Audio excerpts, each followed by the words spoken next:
Menurut Anda, pada saat apa orang Kristen itu bertumbuh secara signifikan? Pada saat dia menghadapi masalah atau pada saat dia sedang baik-baik saja? Pada umumnya, kita mengalami pertumbuhan yang signifikan pada waktu kita sedang dililit oleh banyak masalah.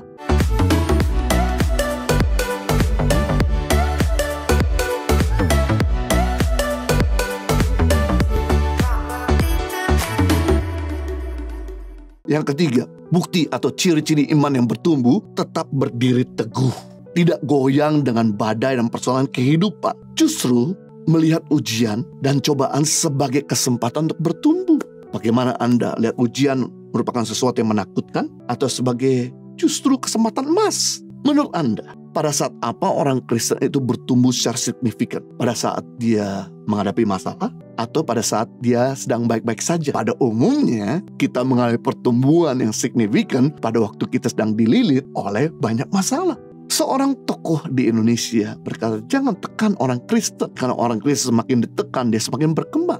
Semakin orang Kristen hidupnya nyaman, semakin dia mati rohaninya. Wow, ini perlu hati-hati. Justru kenyamanan membuat kita jadi mati, membuat kita berhenti bertumbuh. Dan harusnya kita bersyukur dengan ada tekanan membuat kita makin bertumbuh.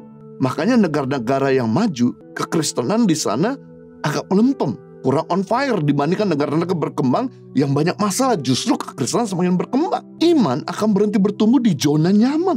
Tapi iman akan bertumbuh secara signifikan pada waktu zona nyamanmu diganggu, diutik, diusik. Harusnya Anda bersyukur dengan adanya pandemik karena membuat Anda lebih dekat sama Tuhan dan keluarga. Membuat Anda lebih mengandalkan Tuhan dan bukan mengandalkan uangmu. Membuat Anda semakin beriman, bukan mengandalkan kekuatanmu. Dengan ada pandemik justru membuat kita lebih kreatif.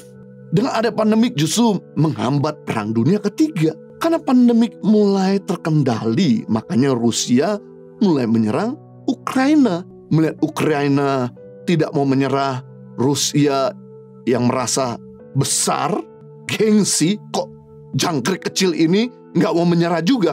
Makanya Rusia mengerahkan seluruh kemampuannya, bahkan senjata nuklirnya untuk menghantam Ukraina. Dan inilah yang akan memicu perang dunia ketiga. Kalau nggak berhenti, perang. Kita harusnya bersyukur dengan adanya pandemik. Justru meredam banyak kejahatan, mengeluarkan banyak kebaikan dari Tuhan. Nah, kenapa wanita 12 tahun pendarahan ini bisa menerima mujizat? Salah satunya atau salah satu faktor adalah wanita ini berhasil melewati begitu banyak rintangan, hinaan, maki-maki dari orang banyak. Karena di budaya Yahudi, kalau ada seorang wanita sedang datang bulan atau mengalami pendarahan, maka wanita itu dianggap najis dan dia tidak boleh keluar dari rumah. Kalau keluar dari rumah, dia harus ditutup dengan kerudung dan dia harus jalan sambil membungkuk. Gak boleh jalan berdiri dan harus berteriak najis, najis, najis, supaya jangan ada orang menyentuh dia. Sebab kalau ada orang menyentuh dia, maka orang yang menyentuh jadi najis. Harus dikarantina seminggu 2 minggu. Jadi dia sambil merangkak berkata najis, najis. Pada waktu itu jalan belum beraspal seperti sekarang, berdebu. Dan orang nendang dia, hina dia. Begitu menderitanya hidup dia selama 12 tahun, dihina, dihindari, dimaki-maki, direndahkan orang. Dan puji Tuhan, wanita ini tetap teguh. Dia tidak kepahitan akan pahitnya hidup ini.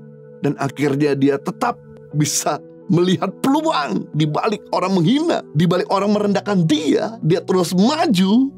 Dan akhirnya dialah satu-satunya yang mendapatkan mujizat dari Tuhan. Amazing!